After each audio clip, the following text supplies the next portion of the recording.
बिस्मिल्लाहिर्रहमानिर्रहीम।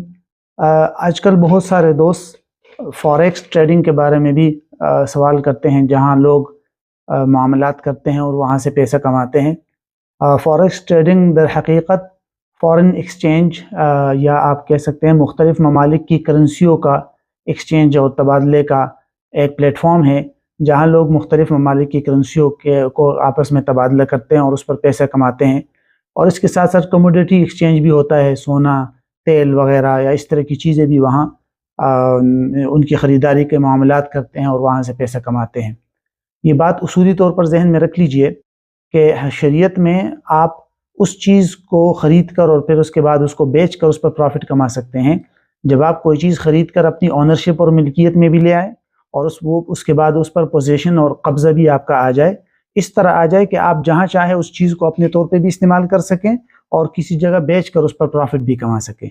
इस तरह की चीज़ अगर आपकी ओनरशिप और पोजीशन में और कब्ज़े में आ जाए, उसके बाद आप उस पर प्रॉफिट कमा सकते हैं।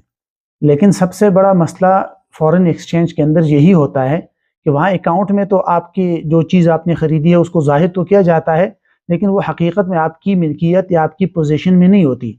यानी अगर आप चाहें कि उस चीज़ को निकाल कर अपने इस्तेमाल में ले आए तो नहीं इस्तेमाल कर सकते। इसको एक मिसाल से समझ लीजिए कि मैंने कुछ पाकिस्तानी रुपए लगाए और डॉलर ख़रीद लिए फॉर एग्जांपल, या डॉलर लगा कर मैंने यन करेंसी ख़रीद ली।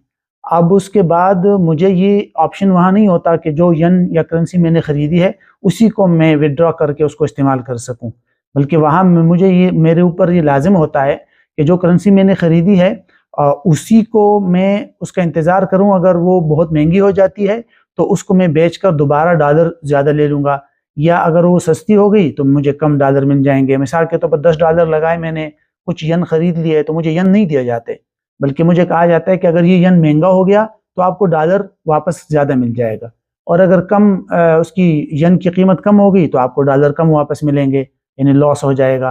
तो गोया कि मुझे वापस मिलने डॉलर ही है, यन को बीच में सिर्फ जाहिर किया जाता है, और ये हकीकत में गैम्बलिंग और जुए के करीब है। जैसे मिसाल के तौर पर क्रिकेट मैच हो रहा है तो मैं कह दूं कि अगर ये मैच जीत गए तो आप मुझे इतने पैसे देंगे, और अगर हार गए तो मैं आपको इतने पैसे दूंगा। हकीकत में किसी चीज़ की खरीद और फरोख्त नहीं होती, कोई चीज़ मेरी मिल्कियत में और ऑनरशिप में इस तरह नहीं आती कि मैं उस चीज़ को इस्तेमाल कर सकूँ। तो इसलिए ये शरीयत के उसूलों के ख़िलाफ़ है, और फॉरेक्स ट्रेडिंग पर इस तरह पैसे लगाकर यहाँ से पैसे कमाना भी जायज़ नहीं है।